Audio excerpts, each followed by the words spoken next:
नमस्कार, AP teaching classes में आप सभी का एक बार फिर से स्वागत है। 2000 प्लस क्वेश्चन सीरीज में आज हमारी है क्लास नंबर 21। आई होप आप सब लोग बहुत अच्छे होंगे और अच्छे से अपनी पढ़ाई कर रहे होंगे। ठीक है, तो चलिए और देरी नहीं करते और हम अपने क्लास की शुरुआत करते हैं।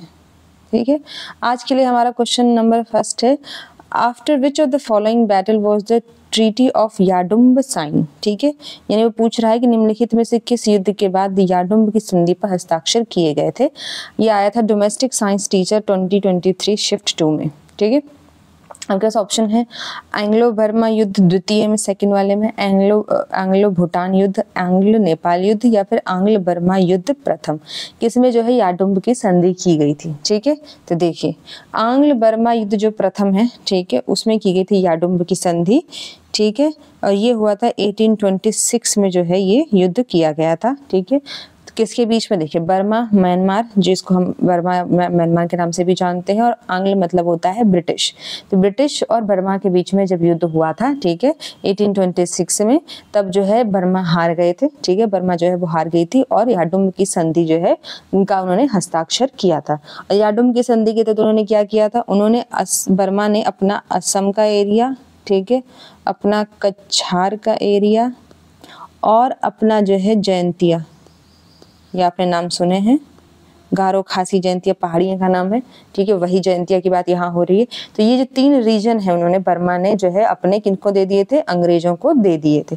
और साथ ही साथ क्योंकि अंग्रेजों को युद्ध में जो लॉस हुआ था, ठीक है, उन्होंने कहा कि भाई हमने आपसे युद्ध लड़ा है, हमें नुकसान हुआ, उसकी भरपाई कौन करेगा। तो उन्होंने जो है बर्मा ने इस युद्ध की भरपाई करने के लिए जो है वो 1.5 करोड़ रुपया, ठीक है, उन्हें क्षतिपूर्ति के रूप में भी प्रदान किया था। ठीक है, आपको 2 चीजें इसमें याद रखनी है। ठीक है, पहला तो ये युद्ध कब हुआ था, किन किन के बीच में हुआ था, और कौन सा एरिया जो है उन्होंने अपना जो है वो उन्हें समर्पित कर दिया था इस युद्ध में। ठीक है, तो चलिए हम बाकी युद्धों को देख लेते हैं। देखिए आंग्ल बर्मा युद्ध जो द्वितीय था, ठीक है, वो कब हुआ था। देखिए जो फर्स्ट युद्ध था, ठीक है, वो जो फर्स्ट युद्ध के बाद जो संधि हुई थी याडुम्ब की संधि, ठीक है, वो असफल रही थी। ठीक है, उसमें कुछ खास सफलता हाथ नहीं लगी। ठीक है, बर्मा के लोग असंतुष्ट थे, तो उन्होंने एक बार फिर से युद्ध किया। ठीक है, और उन्होंने ये युद्ध किया था 1852 में। ठीक है, 1852 में दोबारा बर्मा के लोगों ने युद्ध किया और इसमें जो है इनकी पराजय हो गई। और ब्रिटिश ने क्या किया था, बर्मा को जो है भारत में शामिल कर लिया था, यानी भारतीय राज्य का उसे हिस्सा बना लिया था। उस टाइम पर उन्होंने ब्रिटेन का जो है हिस्सा उन्हें बना लिया था। ठीक है, चलिए हम अन्य वार को देख लेते हैं। तो जो आंग्ल भूटान वार था, यानी ब्रिटेन और भूटान के बीच में जो युद्ध हुआ था, वो हुआ था 1864 से लेकर के 65 के बीच में वो युद्ध हुआ था। ठीक है, और नेपाल के साथ अंग्रेजों का युद्ध हुआ था 1814 से लेकर के 1816। देखिए आपको ये याद रखना है कि भारत में अंग्रेजों ने किन शासकों के खिलाफ युद्ध लड़ा। फिर आपको ये भी याद रखना है कि हमारे पड़ोसी जो राज्य हैं उनके साथ उन्होंने कब युद्ध लड़ा, उस टाइम पे कौन से वाइसरॉय थे। ठीक है, और कब जो है वो भारत के इंटीग्रल पार्ट बने। ठीक है, ये आपको याद रखना है क्योंकि इसमें से बहुत सारे राज्यों को जीत करके बाद में भारत में शामिल हुए और आज जो भारत के राज्य का अभिन्न और भारतीय राज्य का अभिन्न अंग है। ठीक है, इसलिए आपको थोड़ा बहुत उनका जो है हिस्ट्री पता होना चाहिए। ठीक है, चलिए आई होप आपको क्लियर हो गया हो। चलिए नेक्स्ट क्वेश्चन को देख लेते हैं। नेक्स्ट क्वेश्चन है हमारा, Which of the following British colonial architecture is located in Chennai. आपसे पूछ रहा है कि इसमें से कौन सा ब्रिटिश उपनिवेश की जो स्थापत्य है वो चेन्नई में स्थित है। यानी जितने भी दिए वो सारे के सारे ब्रिटिश जो है स्थापत्य हैं, आपको बताना है चेन्नई में कौन सा है। विक्टोरिया टर्मिनस है, वॉर मेमोरियल आर्क है, वाइस रीगल लॉज है, या Tom of David L and Joseph hammer है। कौन सा जो है वो चेन्नई में स्थित है। तो देखिए the टूम of David L and Joseph जो हैमर है, ये जो है चेन्नई में स्थित है। ठीक है, इसके अलावा हम बाकियों को देख लेते हैं। ठीक है, ये जो डेविड यहाँ पे मेंशन है, ठीक है, ये किंग डेविड के बारे में बात हो रही है, एक राजा थे, उनकी जो है समाधि यहाँ पर बनाई गई है। ठीक है, चलिए बाकियों को देख लेते हैं। विक्टोरिया टर्मिनल जो है वो मुंबई में स्थित है। ठीक है, मुंबई यानी महाराष्ट्र राज्य में पड़ता है। उसके बाद है जो वार आर्क मेमोरियल है, ठीक है, वो न्यू दिल्ली में स्थित है। ठीक है, और वाइस रीगल लॉज जो है वो शिमला में स्थित है। देखिए शिमला में स्थित क्यों है? ये जो है एक तरीके से प्रेसिडेंट का एक निवास है, जहाँ पे मतलब गर्मियों में जो है वो लोग आया करते थे। अंग्रेजों ने अपनी सहूलियत के लिए बनाया था। उस टाइम पे जब वो इंडिया में थे तो बहुत सारे लू वगैरह चलती थी और ह्यूमिडिटी इंडिया की वो बर्दाश्त नहीं कर पाते थे, तो उन्होंने शिमला वगैरह एरिया में जो है अपने लिए जो है वो हिल स्टेशन वगैरह जो है हाउसेज वगैरह बिल्ड किए थे। तो उन्होंने उस टाइम पे जो था तो उन्होंने उसके लिए बनाया था। तो ये प्रेसिडेंट का एक तरीके से जो है वो समर हाउस जैसा है, ठीक है। तो उसको आप इस तरीके से याद रख सकते हैं, ठीक है। चलिए ये देखिए, ये टॉम्ब है, tomb of David and Joseph hammer, ठीक है। ये बाहर से ऐसे दिखती है और ये देखिए ये इनका ये बना हुआ है और ये इनके बारे में यहाँ पे लिखा हुआ है, ठीक है। ब्रिटिश जो आर्किटेक्चर है, जैसे कि संसद भवन में ब्रिटिश ने बनाया पुराना वाला, ठीक है। तो उसमें कौन कौन शामिल है, ठीक है, आपको ये याद होना चाहिए, ठीक है, क्योंकि ये पूछे जाते हैं। ये सभी के सभी जो आर्किटेक्चर है इन पे सवाल बनते हैं स्थापत्य पे। जैसे आपको पता ही है मुगल स्थापत्य पे क्वेश्चन पूछता है। अगर उसको आपको मॉडर्न में जो है आर्किटेक्चर पे क्वेश्चन पूछना है तो वो आपसे ब्रिटिश के बारे में सवाल कर लेगा, ठीक है। तो आप उसे याद रखिए, इनकी लिस्ट होती है आपको कहीं ना कहीं लूसेंट की किताबों में या फिर अन्य जो जीके की आती हैं वन लाइनर वगैरह, उसमें ये आसानी से मिल जाता है। तो आपको ज्यादा स्ट्रगल भी नहीं करना पड़ेगा ना फाइंड आउट करने में, ठीक है। और अगर आपको वहां भी ना मिले तो आप प्रीवियस ईयर के क्वेश्चन पेपर्स लगा लीजिए, वहां से ही आपके ऐसे ऐसे पॉइंट कवर हो जाएंगे, ठीक है, ताकि आपको ज्यादा मेहनत नहीं करनी पड़ेगी, ठीक है। चलिए नेक्स्ट क्वेश्चन पे चलते हैं। नेक्स्ट क्वेश्चन है हमारा, according to which of the following scheme और theories can an atom have a maximum of 8 electron in its outermost shell, ठीक है। निम्नलिखित में से किस योजना और सिद्धांत के अनुसार बाह्यतम कोश में अधिकतम 8 इलेक्ट्रॉन को परमाणु हो सकते हैं, ठीक है। ये आपको बता रहा है कि किन्होंने ये सिद्धांत दिया है, ठीक है। देखिए आपके पास ऑप्शन है पाउली के अपवर्जन नियम, ठीक है, हुंस के नियम, बोरबरी का नियम या ऑफ बाउ का नियम, ठीक है। ये आपसे पूछ रहे हैं कि किन्होंने जो है ये सिद्धांत दिया है, ठीक है। तो देखिए ये जो सिद्धांत है ये बोरबेरी ने दिया है, ठीक है। उन्होंने 1921 में ये सिद्धांत दिया था। उन्होंने बताया था, मैं आपको समझाने की कोशिश करती हूँ, ये फिजिक्स का सवाल है, ठीक है। सिंस मेरा बैकग्राउंड फिजिक्स का नहीं है तो आई होप तो मेरे जैसे बच्चे जिनका भी बैकग्राउंड जो है साइंस का नहीं रहा है तो उन्हें अक्सर जो है सब चीज़ों में दिक्कत होती है, ठीक है। तो यहाँ पे हम एक सिंपल तरीके से समझने की कोशिश करेंगे। इनका कहना है कि जो एटम का न्यूक्लियस होता है, ठीक है, वो पॉजिटिव होता है यानी धनात्मक होता है, ठीक है। और इसके आसपास जो होती हैं इस प्रकार की जो है वो एक तरीके से आप कह लीजिए कि एक गोलाकार आकार में जो है वो इलेक्ट्रॉन्स घूमते रहते हैं, ठीक है। ऐसे करके रेखा में गोलाई में इसका चक्कर लगाते रहते हैं न्यूक्लियस का, ठीक है, ठीक है। ये वो ये कह रहे हैं, ठीक है। और वो ये कहते हैं कि जब आप जो है न्यूक्लियस से बाहर की तरफ जाते हैं, ठीक है, तो ये जो इलेक्ट्रॉन्स हैं, ठीक है, अगर ये तो अपने ही एरिया में, ठीक है, यानी अपने ही इस लाइन में अगर ये चक्कर लगा रहे हैं तो इनका ना तो एनर्जी का ह्रास होता है ना एनर्जी गेन होती है, ठीक है। कांस्टेंट एनर्जी इनकी बनी रहती है। लेकिन अगर ये मान लीजिए ये इलेक्ट्रॉन है, ठीक है, और ये यहाँ से छलांग लगा के यहाँ पहुंचता है, ठीक है, तो इसमें क्या होता है, इसमें एनर्जी का ह्रास होता है यानी एनर्जी कम हो जाती है उसकी। और मान लीजिए अगर ये इलेक्ट्रॉन है और वो यहाँ से छलांग लगा के यहाँ आता है तो इसमें एनर्जी क्या होती है, इसमें एनर्जी गेन होती है क्योंकि न्यूक्लियस के पास जा रहा है, ठीक है। तो इसमें एनर्जी गेन होती है, इस वाले में एनर्जी गेन होती है, इसमें एनर्जी जो है वो लॉस होती है। तो इसी को आधार बना करके उन्होंने कहा है कि जो भी बाहरी कक्षाएं होती हैं, ठीक है, उसमें 8 इलेक्ट्रॉन पाए जाते हैं, ठीक है। और जो पहली कक्षा होती है यहाँ पे यानी सबसे बाहरी, यहाँ पे पाया जाएगा 8 और यहाँ पे पाया जाएगा जो इसके पास है यहाँ पे 18।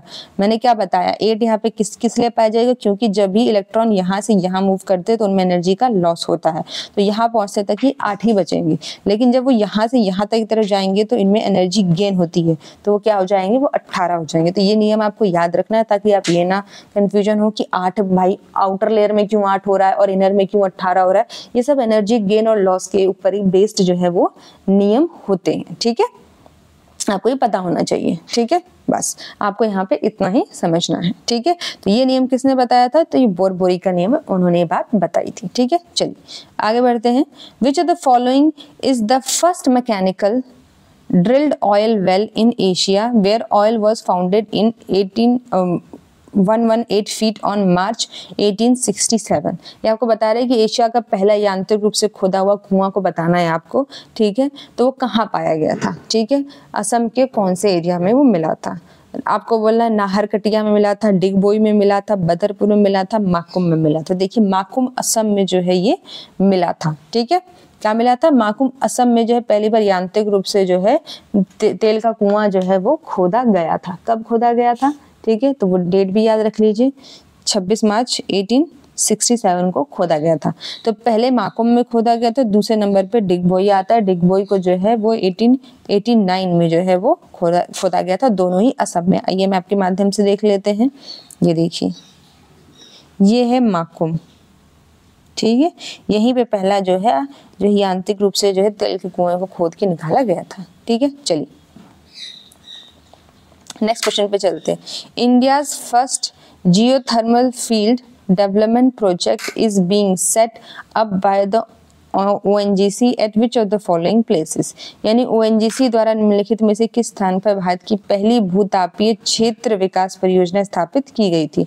आपके पास ऑप्शन है लद्दाख, पश्चिम बंगाल, गुजरात, हिमाचल प्रदेश। कहाँ पे स्थापित की गई थी? ठीक है, आपको इसका आंसर बताना है। देखिए सबसे पहली जो भूतापीय ऊर्जा है, ठीक है, लद्दाख में जो है वो स्थापित की गई थी, जम्मू कश्मीर लद्दाख में। ठीक है, अभी से बहुत सारे लोग सोचेंगे कि भूतापीय ऊर्जा लद्दाख जैसे ठंडी जगह पे कहाँ होगी। ठीक है, तो उससे मतलब नहीं होता, आपको ये याद रखना है। ठीक है, देखिए पहला तो इस प्रकार के जो क्वेश्चन आते हैं, ठीक है, इसमें आपको क्या करना है, ये जो है ये प्रोजेक्ट्स हैं। ठीक है, जो ONGC एक कंपनी है, ठीक है, तेल मैन्युफैक्चरिंग वाली एक कंपनी है, गैस वाली। ये जब से ONGC हो गया, ठीक है, SCL हो गया, ये HP गैस वगैरह जो आप सुनते हैं, ठीक है, तो ऐसी कंपनियां जब भी कोई जो है सिग्नेचर करते हैं किसी समझौते ज्ञापन पे, तो उस पर क्वेश्चन बनता है। ठीक है, जब हमारी मैगजीन अभी जो है अगले इसी महीने रिलीज होगी, तो उसमें आपको इस प्रकार के जो भी समझौते हैं, जो भी नियुक्तियां हैं, वो आसानी से आपको वहाँ मिल जाएंगी, तो आप उन्हें पढ़ करके इस प्रकार के क्वेश्चन आसानी से हल कर सकते हैं। ठीक है, तो लद्दाख में जो है ये पहली भूतापीय क्षेत्र विकास परियोजना जो है स्थापित की गई थी। कब स्थापित की गई थी लद्दाख में? तो 7 फरवरी 2021 में स्थापित की गई थी, और ये क्वेश्चन आपसे 2023 में पूछा गया है, इसलिए आपको जो है पिछले 2-2.5 साल का करंट अफेयर ऐसी चीजों में याद होना चाहिए। ठीक है, चलिए आगे बढ़ते हैं। नेक्स्ट क्वेश्चन है हमारा, which of the following musical instrument is believed to has been created by Lord Shiva as an offering to the beauty of goddess Parvati। ठीक है, निम्नलिखित में से किस वाद्य यंत्र का निर्माण भगवान शिव द्वारा किया गया माना जाता है, जो देवी पार्वती की सुंदरता को अर्पित था? आपके पास ऑप्शन है मोहन वीणा, सुर श्रृंगार, सुबरहार या रुद्र वीणा। ठीक है, देखिए इसका आंसर है रुद्र वीणा। ठीक है, इसको जो है सबसे पहले किसने बजाया था? तो शिव भगवान ने सबसे पहले बजाया था। किसके लिए बजाया था? तो देवी पार्वती की सुंदरता से मोहित होकर के उन्होंने इसलिए बजाया था। ठीक है, और ऐसा माना जाता है कि इसमें जो है आध्यात्मिक शक्तियां हैं इस यंत्र में। कैसी शक्तियां हैं? आध्यात्मिक।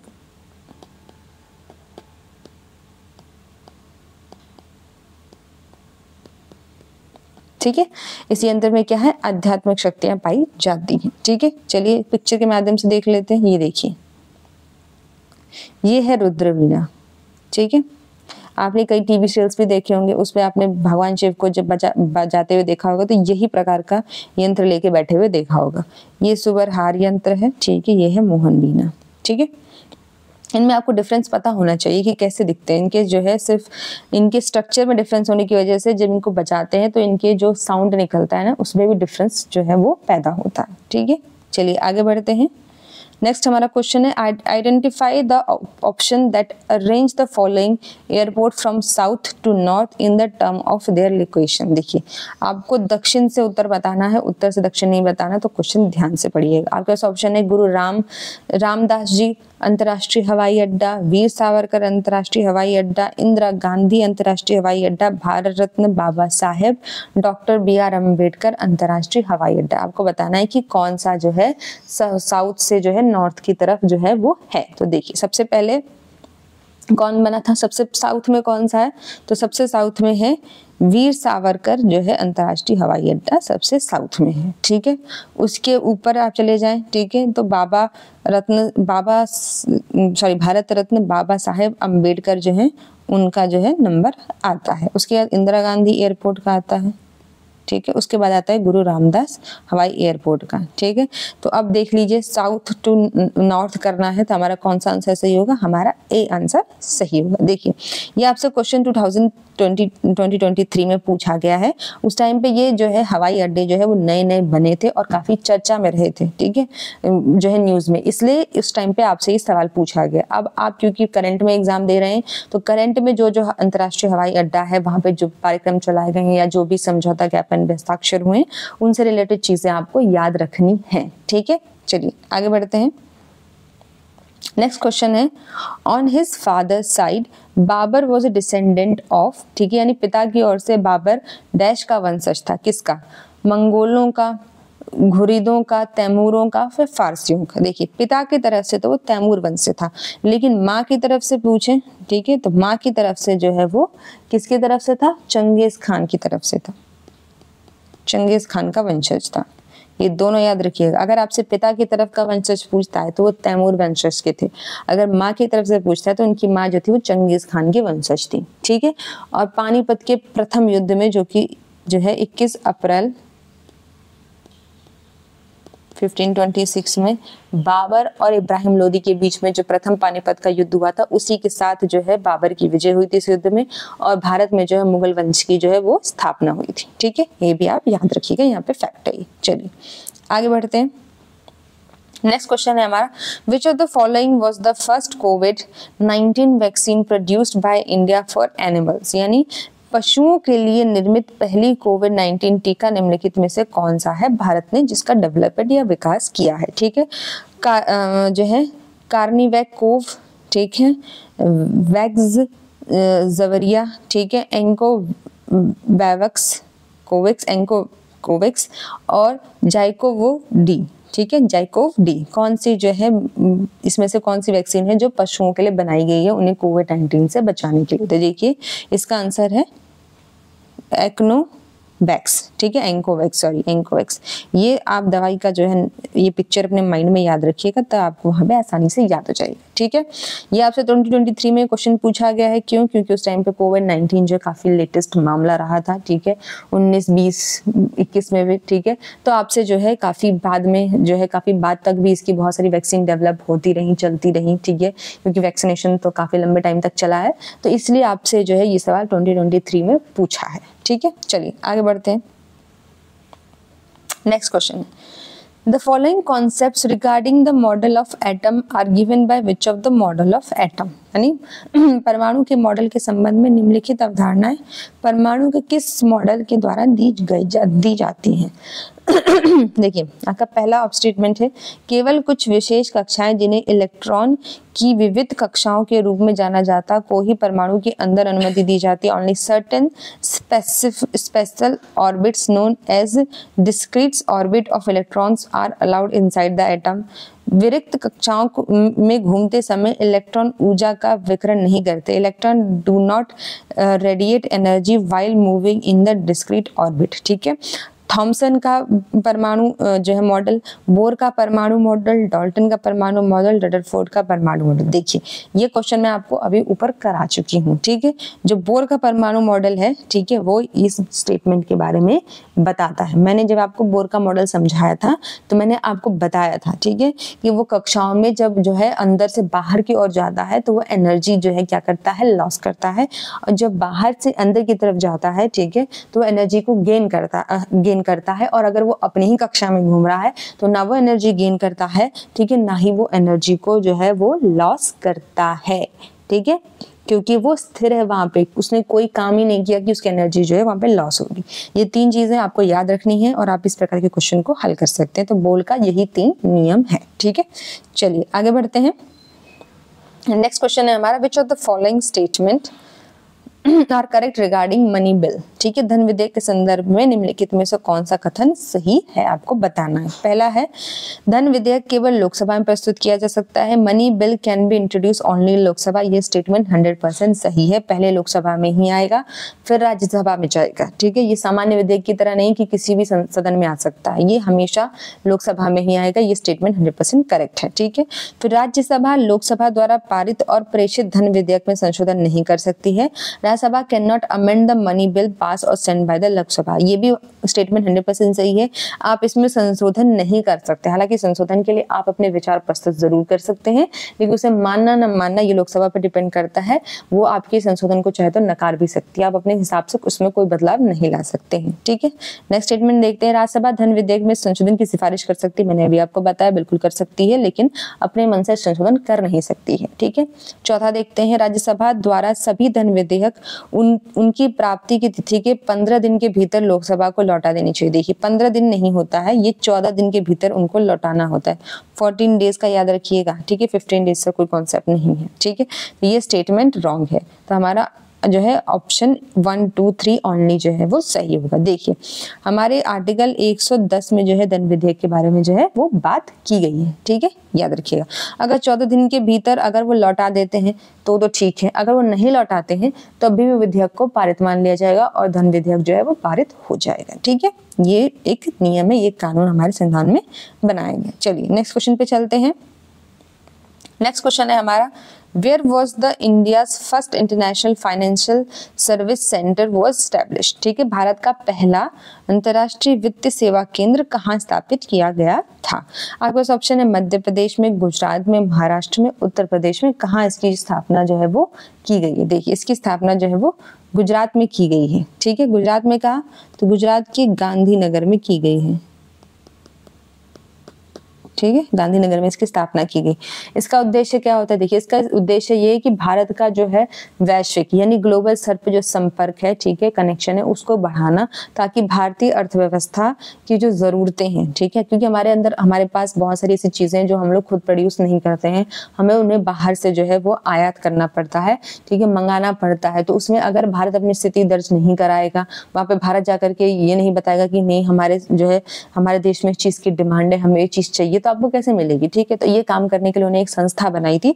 उस संस्था का नाम है अंतर्राष्ट्रीय वित्त सेवा केंद्र। ठीक है, यही उन चीजों का पता लगाती है कि मार्केट कहाँ है, ठीक है, कैसे मिलेगा, तो आप वहां जाकर के खरीद जो है वो कर सकते हैं। ठीक है, चलिए आगे बढ़ते हैं। नेक्स्ट क्वेश्चन देखते हैं। Which committee constitutes on fundamental rights gave the following suggestion regarding fundamental right in India? मौलिक अधिकारों पर गठित की गई किस समिति ने भारत में मौलिक अधिकारों के संबंध में निम्नलिखित सुझाव दिए थे? सुझाव देखिए कौन कौन से दिए थे। इसने न्यायिक अधिकार और गैर न्यायिक अधिकार के बीच में अंतर किया। It's distinguished between judicial right and non judicial right. ठीक है, सेकंड स्टेटमेंट है, इसने सुझाव दिया कि अल्पसंख्यकों के अधिकारों की रक्षा की जानी चाहिए। It suggested that the right of minority should be protected.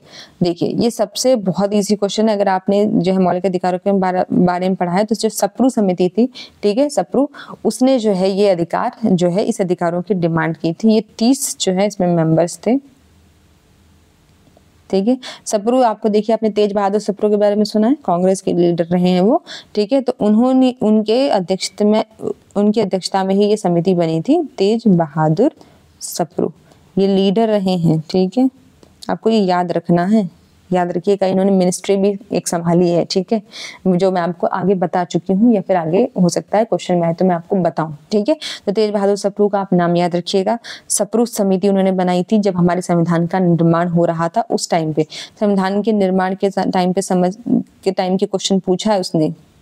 ठीक है, बात का नहीं पूछा है। ठीक है, तेज बहादुर सप्रू ने ये बनाए थे और उन्होंने इस सब तरह के सुझाव जो हैं वो रखे थे कि हमारे मौलिक अधिकार जो बनाए जाएं। ठीक है, तो उनमें ये सब चीजों पे हमें विशेष ध्यान देना चाहिए। इसके लिए उन्होंने ये कमेटी बनाई थी। जैसे प्रारूप समिति के बारे में आपने पढ़ा। ठीक है, झंडा समिति के अध्यक्ष कौन थे? डॉक्टर राजेंद्र प्रसाद थे। उसी तरीके मौलिक अधिकारों पर जो समिति बनी थी उसके अध्यक्ष तेज बहादुर सप्रू थे। ठीक है, चलिए आगे बढ़ते हैं।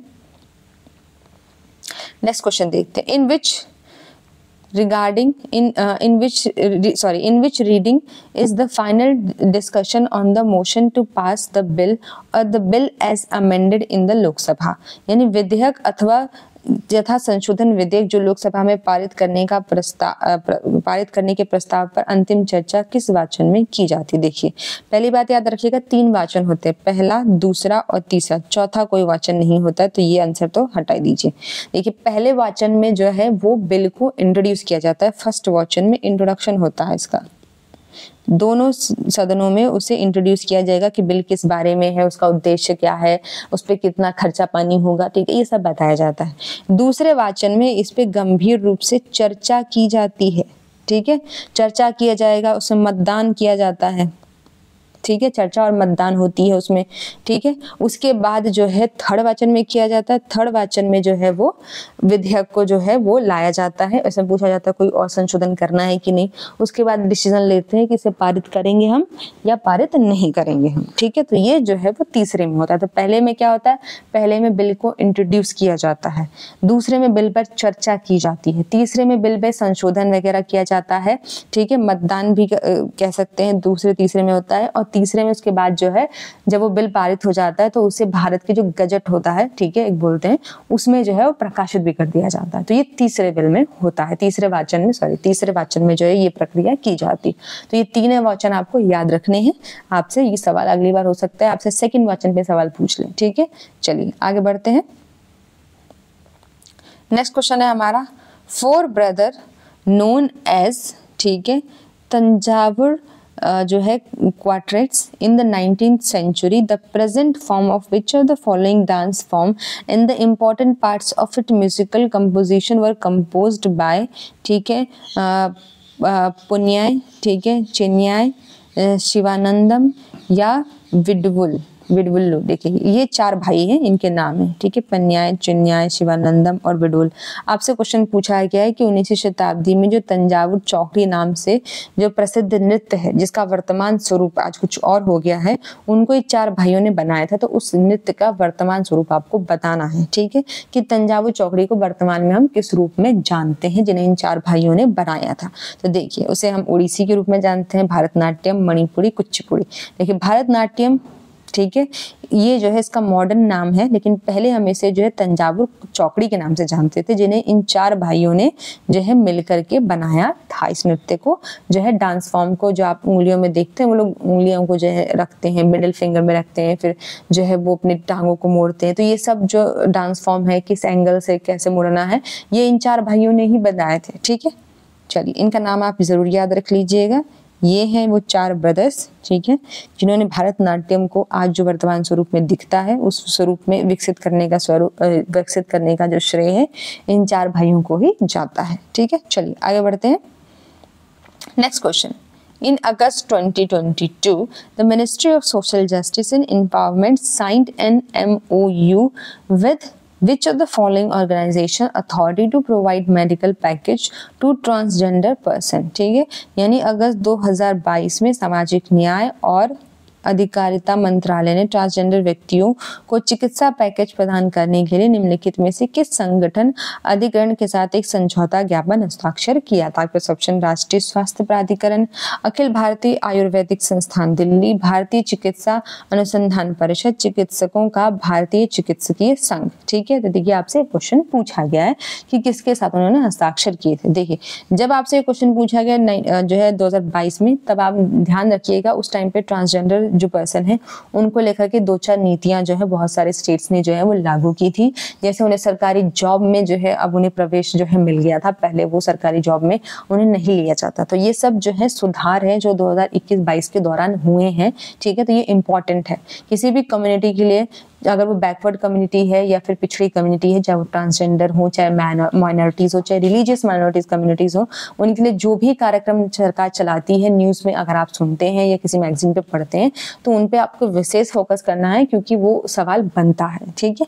अब पहले की तरह नहीं रह गया है कि ट्रांसजेंडर पर्सन पे कुछ भी आ रहा है तो हमें मतलब नहीं है क्योंकि वो इम्पोर्टेंट नहीं, अब सब कम्युनिटी इंपॉर्टेंट है और आपको सब पे जो है वो फोकस आपका होना चाहिए, ठीक है। तो इसका आंसर है राष्ट्रीय स्वास्थ्य प्राधिकरण के अंतर्गत जो है वो किया गया था, ठीक है। न्यू दिल्ली में उन लोगों ने जो है इस सिग्नेचर पे साइन किया था। इनका प्रमुख उद्देश्य यही था कि जो है ट्रांसजेंडर व्यक्तियों में जो संक्रमण संबंधी बीमारियां होती हैं, इनमें सेक्सुअली ट्रांसमिटेड डिजीज जो है वो ज्यादा होती हैं, ठीक है। तो उसे रोकने के लिए, उन्हें इसके प्रति जागरूक करने के लिए, ठीक है, और ताकि वो अपने अधिकारों की भी रक्षा कर सकें, तो इसके लिए सरकार ने जो है वो ये कदम जो है वो उठाया था, ठीक है। चलिए आगे बढ़ते हैं, नेक्स्ट क्वेश्चन को देख लेते हैं। Which type of soil is widely distributed over the Ganga basin, यानी गंगा बेसिन में निम्नलिखित में से किस प्रकार की जो मृदा व्यापक रूप से वितरित है? आपके पास ऑप्शन है लाल मृदा, लेटराइट मृदा, काली मृदा और जलोढ़ मृदा। कौन सी मृदा जो है वो गंगा बेसिन में पाई जाती है? देखिए ये क्वेश्चन तो बहुत ईजी है।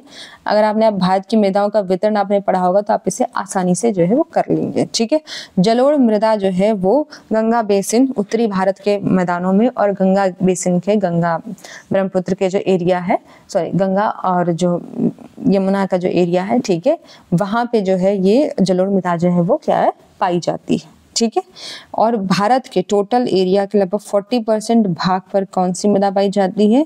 तो जलोढ़ मृदा पाई जाती है। अब देखिए मैंने आपको मृदाओं के बारे में जब उनके बताया था कि उनमें किस तत्व की प्रधानता होती है, कौन सा तत्व कम पाया जाता है, तो मैंने उस टाइम पे भी आपको बताया था कि मृदा बहुत इंपॉर्टेंट टॉपिक है, इस पे आपसे सवाल बनता है, तो आप यहीं पे सब चीजें जो है वो याद कर लीजिए। तो मैंने आपको मृदा का डिस्ट्रीब्यूशन एक मैप के माध्यम से भी समझाया था और मैंने आपको जो है एक तरीके से ऐसे भी बताया था कि इसमें कौन से तत्व की अधिकता है, कौन से तत्व जो है वो कम होते हैं या जो है नहीं पाए जाते हैं। ठीक है, तो आपको ये याद रखना है। ठीक है, ये जो मृदा होती है ये नदियों द्वारा जो बहाए गए जो निक्षेप लाए जाते हैं उनसे बनी होती है ये मृदा, जलोढ़ मृदा। ठीक है, इसलिए कारण इसे जो है निक्षेपण मृदा भी कहा जाता है। ठीक है, जैसे रेगुर मृदा कहते हैं काली मृदा को। तो आपको जो मृदाओं के जो निकनेम दिए गए हैं, ठीक है, या उन्हें और किसी अन्य नाम से जानते हैं तो उन्हें भी याद कर लेना है, क्योंकि कई बार वो आपसे पूछ लेगा कि निम्नलिखित में से रेगुर मृदा जो है वो उसमें कौन से तत्व जो है वो उसमें न्यूनतम स्तर पर पाए जाते हैं। तो आप कंफ्यूज जाएंगे भाई अब रेगुर मृदा कौन सी होती है, तो आपको दोनों नाम याद रखने। ठीक है, चलिए आगे बढ़ते हैं। नेक्स्ट क्वेश्चन है, who proposed the lead bank scheme of bank finance? वित्त बैंक की अग्रणी बैंक योजना का प्रस्ताव किसने दिया था? कौन सी समिति ने दिया था, आपसे पूछा जा रहा है। गडगिल स्टडी ग्रुप ने, एन के सिंह समिति ने, डेवलपमेंट स्टडी ग्रुप ने या MN दंतवाला समिति, कौन सी समिति ने जो है ये दिया था? देखिए गडगिल समिति का जो संबंध है वो बैंक वित्त की अग्रणी बैंक योजना से है। ठीक है, कब लाए थे? तो ये 1969 में ये योजना लाई गई थी RBI द्वारा। इसका उद्देश्य था कि ग्रामीण क्षेत्र में जो पर्याप्त बैंकिंग सुविधाएं हैं, ठीक है, वो पर्याप्त मतलब जो है सुविधाएं प्रदान करना, ताकि लोग जो है उनका भी जो है बैंकों में खाता खुल सके। ठीक है, मैंने आपको एक बार इस पे ही क्वेश्चन वित्तीय समावेशन पे संबंधित मैंने आपको क्वेश्चन करवाया था पिछले वीडियोज में। तब मैंने आपको वित्तीय समावेशन को जो है बहुत अच्छे से समझाया था कि वित्तीय समावेशन होता क्या है।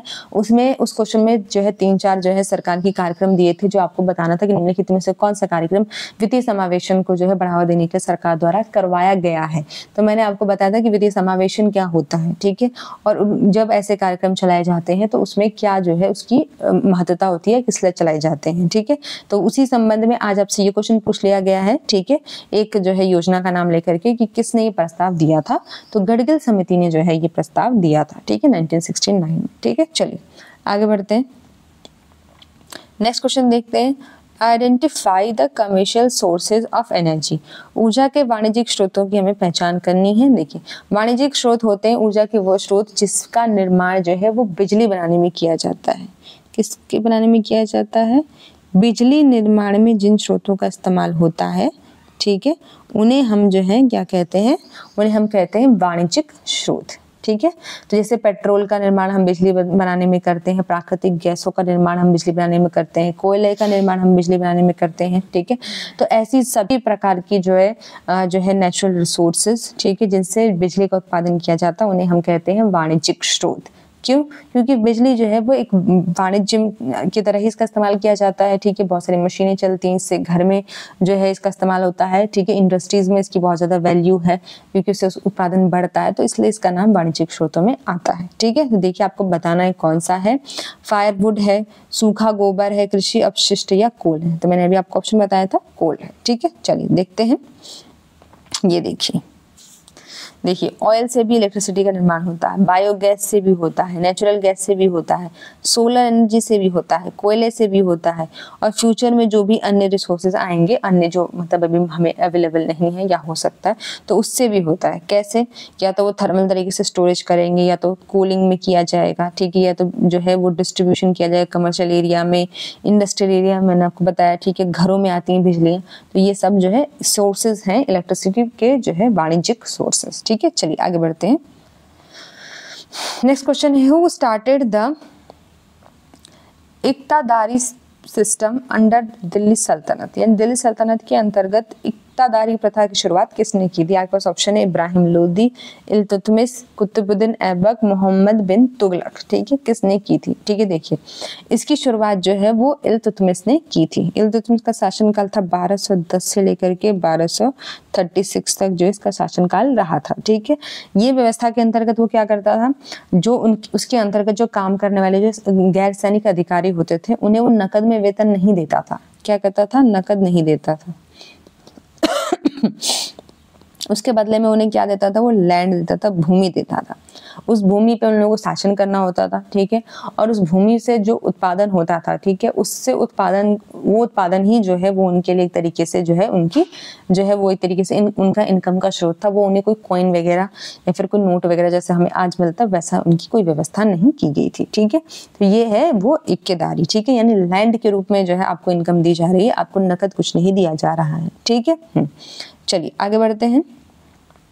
नेक्स्ट क्वेश्चन है, which of the following is a masked dance performed in the region of Saraikela, Purulia या मयूरभंज एरिया? ठीक है, आपको बताना है कि कौन सा मखौटा नृत्य। देखिए इस नृत्य पे मैं आपको पहले भी 2-3 बार क्वेश्चन करा चुकी हूँ। ठीक है, अगर आपको जो है ये फोटो देख के ही समझ में आई होगी, छऊ नृत्य। ठीक है, तो छऊ नृत्य के जो है 3 प्रकार है। राउरकेला में एक पाया जाता है, एक जो पुरुलिया में पाया जाता है, एक मयूरभंज में पाया जाता है। ठीक है, जो सरायकेला में पाया जाता है, सॉरी ठीक है, नॉट रायकेला, सरायकेला। तो सरायकेला कहाँ है? झारखंड में है। ठीक है, तो यहाँ पे भी पाया जाता है। पुरुलिया कहाँ पे स्थित है? तो पुरुलिया जो है वो पश्चिम बंगाल में स्थित है। ठीक है, और मयूरभंज कहाँ है? ठीक है, सबको पता है, उड़ीसा में स्थित है। ठीक है, तो ये 3 रीजन है या 3 स्टेट्स हैं जहाँ पे इस प्रकार का जो है नृत्य किया जाता है। ये मतलब मुखौटा पहन के लोग नृत्य करते हैं। ठीक है, जिसकी अवधि 7 से 10 मिनट तक जो है ये नृत्य जो है वो चलता है। कितना? 7 से 10 मिनट तक। ठीक है, और ये जो है 2010 में इसे यूनेस्को की जो है वो वर्ल्ड हेरिटेज साइट्स जो नहीं होती हैं, ठीक है, यानी अमूर्त विरासत सूची, ठीक है, उसमें जो है इसे शामिल किया गया है। अमूर्त विरासत सूची में जो है इसे शामिल किया गया है। ठीक है, किसके द्वारा? यूनेस्को के द्वारा 2010 में। ठीक है, चलिए आगे बढ़ते हैं। नेक्स्ट क्वेश्चन है, who amongst the following is one of the founder of Patiala घराना? पटियाला घराने के संस्थापकों में से एक कौन है? देखिए जितने भी घराने, आगरा घराना, बनारस घराना, ठीक है, पटियाला घराना, ठीक है, और भी बहुत सारे घराने होते हैं, उनको आपको याद करना है और उनके जो है स्थापना किसने की है वो भी याद करनी है। उनसे संबंधित जो फेमस लोग हैं, जो डांसर फॉर्म हो गए या फिर जो गायक हो गए, उन्हें भी याद कर लेना है। जैसे बिस्मिल्लाह खान जो सेनाई वादक थे, वो कौन से घराने से संबंधित थे, आपको पता होना चाहिए। तो ऐसे क्वेश्चन वो आपसे पूछता है। ठीक है, तो चलिए ऑप्शन देख लेते हैं कि कौन शामिल थे। उस्ताद छज्जू खां, उस्ताद महमूद खां, उस्ताद फतेह अली खां, उस्ताद जो है मन्नान खां, कौन थे जो कि पटियाला घराना से संबंधित थे? ठीक है, तो उस्ताद फतेह अली खान जो है वो पटियाला घराने से संबंधित है। ये जो हिंदुस्तानी संगीत होते हैं उनके प्रसिद्ध बहुत सारे घराने होते हैं, मैंने आपको बताया। ठीक है, तो इसमें जो है ये घराना किस पे संबंधित है? तो एक तराना शैली आती है उस पे जो है संबंधित है। तराना शैली में ये लोग जो हैं वो गाते हैं। ठीक है, तो इसमें क्या होता है जो है मतलब तराना शैली याद रखिएगा। तो उसमें ये लोग जो है अपने गायन को जो है करते हैं। इसके संस्थापक जो थे वो फतेह अली खां थे। ठीक है, और उसके सबसे जो है पूछेगी सबसे जो प्रतिष्ठित व्यक्ति कौन थे, जिन्होंने जो मतलब जो है जिनका काफी नाम हुआ। ठीक है, तो वो है उस्ताद बख्श खां। उस्ताद अली बख्श खान। ठीक है, ये उनके सबसे जो है वो प्रसिद्ध जो है उसमें से जो मतलब जो है संगीतज्ञ थे वो रहे। ठीक है, उसके अलावा इसमें अन्य नाम भी आते हैं। उनके नाम है गुलाम अली, ठीक है, अजय चतुर्वेदी,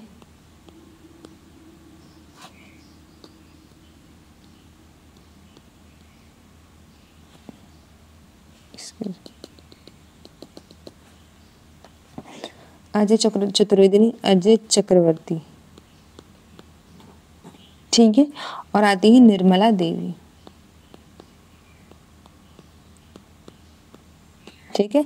तो गुलाम अली, अजय चक्रवर्ती, निर्मला देवी, उस्ताद अली बख्श खां, ठीक है, और उस्ताद फतेह अली खां, ये जो पांचों लोग हैं ये सबके सबके से संबंधित है, पटियाला घराने से संबंधित है। और पटियाला घराना कौन सी शैली में गाते हैं वो लोग, तो तराना शैली में गाते हैं, ठीक है। चलिए आगे बढ़ते हैं। नेक्स्ट क्वेश्चन है हमारा, national monuments authority has been set up under the dash government of India, ठीक है। राष्ट्रीय स्मारक प्राधिकरण की स्थापना भारतीय सरकार ने डैश के अंतर्गत की थी। Ministry of informant and broadcasting के अंतर्गत की है, मिनिस्ट्री ऑफ होम अफेयर्स के अंतर्गत, मिनिस्ट्री ऑफ टूरिज्म के अंतर्गत, या मिनिस्ट्री ऑफ कल्चर के अंतर्गत, किसके अंतर्गत की गई है, ठीक है। तो मिनिस्ट्री ऑफ कल्चर के अंतर्गत की है। स्मारक प्राधिकरण, स्मारक जो है वो हमारी संस्कृति के बारे में तो बताते हैं, ठीक है, तो उसी से आप याद कर सकते हैं कि मिनिस्ट्री ऑफ कल्चर के अंतर्गत इसको किया गया था। इसकी स्थापना हुई थी मार्च 2010 में, ठीक है। क्यों? क्योंकि हमारे जितने भी स्मारक आते हैं, ठीक है, उनके जो रख रखाव पे जो खर्चा आता है, ठीक है, उनके दोबारा मतलब उनको डैमेज हो गया तो उन्हें बनवाना, उनके लिए मार्बल खरीदना, उनकी पॉलिशिंग करना, उनकी केयर करना, ठीक है, उन्हें गिरने से बचाना, उन पे स्टडी करना, ये सब जो इसी के अंतर्गत किया जाता है, ठीक है। चलिए आगे बढ़ते हैं। नेक्स्ट क्वेश्चन देखते हैं। In March 2021, the 28th Hunar Haat was organized in which of the following states? यानी जो है 28वां हुनर हाट निम्नलिखित में से किस राज्य में आयोजित किया गया था? बिहार में, हरियाणा में, सिक्किम में, गोवा में, किस किया गया था, ठीक है। देखिए जब आपसे ये क्वेश्चन पूछा गया था 2023 में, तब ये गोवा में आयोजित हुआ था, ठीक है। लेकिन अगर आपसे 2024 में पूछे हुनर हाट का आयोजन कहाँ किया गया, तो आपको याद रखना है लखनऊ में किया गया है 2024 की हुनर हाट का आयोजन। लेकिन आपको इसके साथ साथ जो है 2023 का भी याद रखना है, पिछले साल का भी याद रख लीजिएगा, क्योंकि आपसे 2023 में 2021 का हुनर हाट का पूछ लिया। तो पिछले 5 साल का 5 ईयर के कौन कौन से हुनर हाट हैं, वो कहाँ कहाँ आयोजित किए गए, अगर उनकी कोई विशेष थीम है तो वो थीम्स के साथ आप पिछले 5 ईयर का ये डाटा याद कर लीजिएगा, क्योंकि आपसे ऐसे जो है वो पिछले से पिछले साल का भी जो है आपसे पूछ लेता है, ठीक है। चलिए आगे बढ़ते हैं। नेक्स्ट क्वेश्चन है हमारा, which of the following is not a cell organelle, ठीक है, निम्नलिखित में से कौन सा कोशिका अंग नहीं है, ठीक है। आपको बताना है माइक्रोसोम्स, लाइबोसोम्स, माइटोकॉन्ड्रिया, राइबोसोम्स। देखिए माइक्रोसोम्स जो है वो क्या है, कोशिका अंग नहीं है। क्यों नहीं है? ये क्या होते हैं, देखिए ये अपने आप में कोई अंग नहीं होते हैं, लेकिन आपके जो है जो न्यूक्लियस पाया जाता है, जो सेल पाया जाता है, उसमें एक स्ट्रक्चर पाया जिसको हम बोलते हैं इंडोप्लाज्मिक रेक्टिकुलम, ठीक है। क्या बोलते हैं? Endoplasmic reticulum. ये उससे टूट के बना हुआ एक हिस्सा होता है माइक्रोसोम, ठीक है। तो ये अपने आप में कोई कोशिका नहीं होती है, ये एक कोशिका का टूटा हुआ हिस्सा है, ठीक है। तो इसलिए इसमें जो है कहा गया कि कोशिकीय अंग नहीं है, तो आपको याद रखना है माइक्रोसोम्स नहीं है। आइए देखिए हम इसको समझ लेते हैं इसके माध्यम से। ये देखिए ये न्यूक्लियस है हमारा, ठीक है, इसमें आप लाइसोसोम्स देख सकते हैं, ठीक है, वो जो है वो प्लाज्मा मेम्ब्रेन देख सकते हैं, माइटोकॉन्ड्रिया देख सकते हैं, ठीक है, हमारा सेंट्रोलोब्स देख सकते हैं, और ये देखिए ये है एंडोप्लाज्मिक रेक्टिकुलम, इससे टूट के ये हिस्सा बनता है, ठीक है। इसलिए ये अपने आप में कोई जो है कोशिका नहीं है, बल्कि एक दूसरी कोशिका से टूटा हुआ जो है वो हिस्सा है, ठीक है। बस आपको यही बात इसमें समझनी थी। चलिए आगे बढ़ते हैं। नेक्स्ट क्वेश्चन है हमारा, according to Boyle's law which of the following statement is correct, ठीक है। बॉयल के नियम के अनुसार निम्नलिखित में से कौन सा कथन सही है? At constant temperature the pressure of fixed amount of an ideal gas is directly proportional to its volume, ठीक है। यानी स्थिर तापमान पर एक आदर्श गैस की निश्चित मात्रा का दाब उसके आयतन से सीधे आनुपातिक होता है, यानी डायरेक्टली प्रोपोर्शनल होता है। देखिए बात नहीं सही है, ठीक है। अगर टेम्परेचर बढ़े, ठीक है, और उसके साथ साथ मतलब जो है वो गैस का वॉल्यूम भी बढ़े, ठीक है, एक फिक्स्ड अमाउंट पे, तो ये बात सही नहीं है, ठीक है। दूसरा, a constant pressure the force of fixed amount of gas directly proportional to its volume, नहीं, ये बात भी सही नहीं है। इसके समानुपाती नहीं होता है, ना इसके अनुपातिक होता है, ना इसके समानुपाती होता है, ठीक है। थोड़ा देखते हैं, the constant pressure and the force of fixed amount of an ideal gas inversely proportioned to its volume, ठीक है, यानी उसका आयतन के व्युत्क्रमानुपाती होता है, ठीक है, नहीं, ये भी सही नहीं है, ठीक है। चलिए नेक्स्ट पे देखते हैं, a constant temperature the fixed pressure of amount of an ideal gas is inversely proportional to its volume. ठीक है, तो ये बात सही है। ठीक है, वो क्या होता है, इनवर्सली प्रोपोर्शनल होता है। ठीक है, कैसे समझिए, देखिए इसमें ये बोल रहा है कि अगर एक टेम्परेचर को जो है हम तापमान को अगर आप स्थिर कर दें, ठीक है, यानी मान लीजिए कांस्टेंट कर दिया, ठीक है, स्थिर है।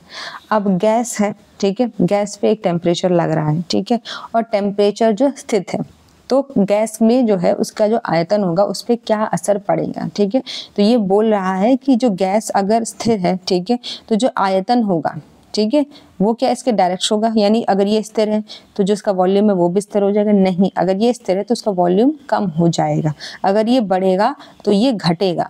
ठीक है, और अगर ये घटेगा तो ये बढ़ेगा। ठीक है, ये व्युत्क्रमानुपाती जो नियम होता है वो यही होता है, यानी अगर एक बढ़ेगा तो एक घटेगा। ठीक है, और अगर एक स्थिर है तो दूसरा स्थिर नहीं होता है। ठीक है, ये जो है इसका नियम है। ठीक है, चलिए आगे बढ़ते हैं, नेक्स्ट क्वेश्चन देखते हैं। Which of the following statement regarding Gyan circle venture inaugurated in 2020 is correct. ठीक है, आपको बताना है कि अक्टूबर 2020 में जो ज्ञान सर्कल का जो उद्घाटन हुआ था उसके संबंध में कौन सा कथन सही है। Union ministry of education inaugurated the Gyan venture in Indian institute of information technology Sri city Chittoor Andhra Pradesh में इसका उद्घाटन किया था उन्होंने। ठीक है, दूसरा आपको बताना है Gyan circle venture are technology business incubators. ठीक है, Gyan circle venture are funded by the ministry of education. कौन सा स्टेटमेंट जो है वो ज्ञान वेंचर के बारे में सही है। ठीक है, तो देखिए पहला और जो दूसरा स्टेटमेंट है वो दोनों सही है। उसका उद्घाटन जो है श्री सिटी चित्तौड़ आंध्र प्रदेश में ही किया गया था, और ये हमारे जो बिजनेस जो होती हैं उससे संबंधित जो टेक्नोलॉजीज होती हैं उसके निर्माण के लिए जो इसको किया गया, लेकिन इसको जो है मिनिस्ट्री ऑफ एजुकेशन द्वारा फंड नहीं किया गया है, याद रखिएगा। ठीक है, इसे किसके द्वारा जो है वो किया गया है, तो इसे सूचना और प्रौद्योगिकी मंत्रालय द्वारा किया गया है।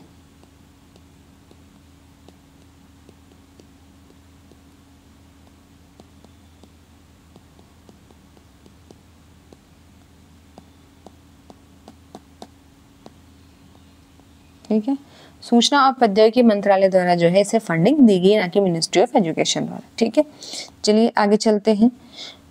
The 24/7 toll-free mental health rehabilitation helpline dash was launched by the Ministry of Social Justice and Empowerment in September 2020 to provide relief and support to persons with mental illness in the view of the growing incidence of mental illness। यानी मानसिक बीमारी की बढ़ती घटनाओं को देखते हुए बीमारी से पीड़ित व्यक्तियों को राहत और सहायता प्रदान करने के लिए सामाजिक न्याय और अधिकारिता मंत्रालय द्वारा सितंबर 2020 में 24/7 टोल फ्री मानसिक स्वास्थ्य पुनर्वास हेल्पलाइन जो है शुरू की गई थी। उसका नाम क्या है, चांदनी, रोशनी, किरण, सूर्या, क्या नाम है। ठीक है, तो इसका नाम है किरण।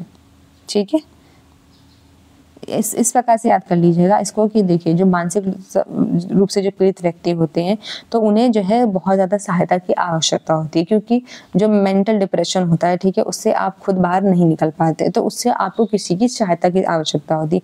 तो अगर कोई आपकी सहायता करता है तो वो आपके लिए क्या है, एक किरण की तरह, एक रोशनी की तरह, जिसने आपको आके प्रोटेक्ट कर लिया। ठीक है, तो उस तरीके से आप इसको याद रख सकते हैं इस नाम को। चलिए आगे बढ़ते हैं, नेक्स्ट क्वेश्चन है हमारा, which of the following is not included in the planet group. निम्नलिखित में से कौन सा ग्रह समूह में शामिल नहीं है।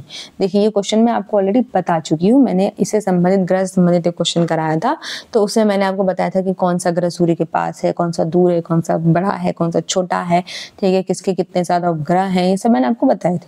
तो उसमें मैंने प्लूटो में आपको बताया था कि प्लूटो पहले हमारे ग्रह मंडल में एक ग्रह की तरह शामिल किया गया था। ठीक है, उसे 1930 में एज ए प्लैनेट जो है शामिल कर लिया गया था, लेकिन बाद में जो है 2006 में रिसर्च में पाया गया कि ग्रहों की तुलना में इसका आकार बहुत ज्यादा छोटा है। ठीक है, तो इसे प्लूटो को क्या किया गया, ग्रहों की श्रेणी से जो है 2010 में बाहर कर दिया गया था। ठीक है, चलिए नेक्स्ट क्वेश्चन को देखते हैं, which of the following association was set up for the regeneration of the social condition of फारसीज, यानी फारसियों की सामाजिक स्थिति के उत्थान के निम्नलिखित में से कौन सी संस्था स्थापित की गई थी? ब्रह्म समाज, थियोसॉफिकल सोसाइटी, ठीक है, रहनुमाई मजदान सभा या प्रार्थना सभा? किसकी स्थापना जो है वो जो है फारसियों के कल्याण के लिए की गई थी? तो उनका नाम है रहनुमाई मजदायन सभा, ठीक है। इसका निर्माण जो है वो किया गया था और ये बनी थी 1851 में जो है इसकी स्थापना की गई थी, ठीक है।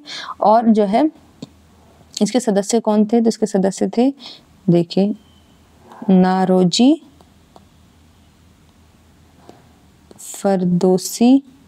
फरदोजी, ठीक है, ये जो है इसके नेता थे। और आते हैं आर के कामा और एस बंगाली। इन लोगों ने मिलकर के जो है वह रहनुमाई मजदायन सभा का जो है वो निर्माण 1851 में क्या किया था? निर्माण किया था, ठीक है।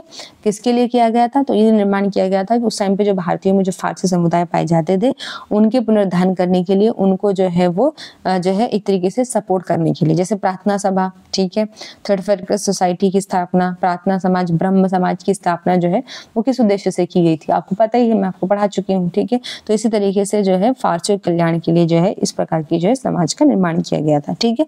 ये इस प्रकार की सोसाइटी बनाई गई थी। उनके द्वारा एक पत्रिका निकाली जाती थी, उसको नाम याद रख लीजिए, उसका नाम है रास्त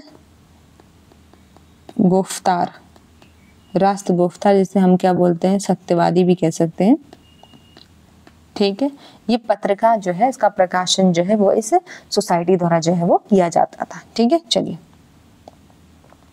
ये हमारे जो आज के क्वेश्चन हैं ये उनके जो है वो आंसर्स हैं, ठीक है। बच्चों के डिमांड पे हमने अब आंसर भी देने लगे हैं, ठीक है, ताकि आपको जो है वो याद रहे, ठीक है। और आप जो है इसकी PDF आपको मिल जाएगी, तो आप इस क्वेश्चन को आप एक बार इस वीडियो को देख लिया कीजिए, एक्सप्लेनेशन को सुन लिया कीजिए, उसके बाद जो है इस PDF को डाउनलोड करके आप स्वयं इस क्वेश्चन का आंसर लगाने का प्रयास कीजिए कि आपको कितना समझ में आया है, ठीक है, जो मैंने आपको समझाया है। तो क्या आप उस चीज़ को और समझ के जो है अच्छे से जो है क्वेश्चन को सॉल्व कर पा रहे हैं कि या नहीं, ठीक है। चलिए, जो है इसी के साथ आज की हमारी क्लास समाप्त होती है, ठीक है। अगर आपको कोई भी जो है वो डाउट हो तो आप हमारे व्हाट्सएप या टेलीग्राम चैनल के माध्यम से आप हमसे जुड़ सकते हैं, ठीक है। PDF जो है आपको जो है वो मिलती रहेंगी, ठीक है। हो सकता है कि 1-2 दिन की देरी आप जो है वो हो जाए, लेकिन आपको PDF जो है हर क्लास की जो है वो ईजिली उपलब्ध करा दी जाएगी, ठीक है। तो आप जो है इसी के साथ जो है आज हम आपसे जो है अलविदा लेते हैं। तो आप अपनी तैयारी जो है अच्छे से जारी रखिए, ठीक है। हम आपसे मिलेंगे नेक्स्ट क्लास में, तब तक के लिए धन्यवाद।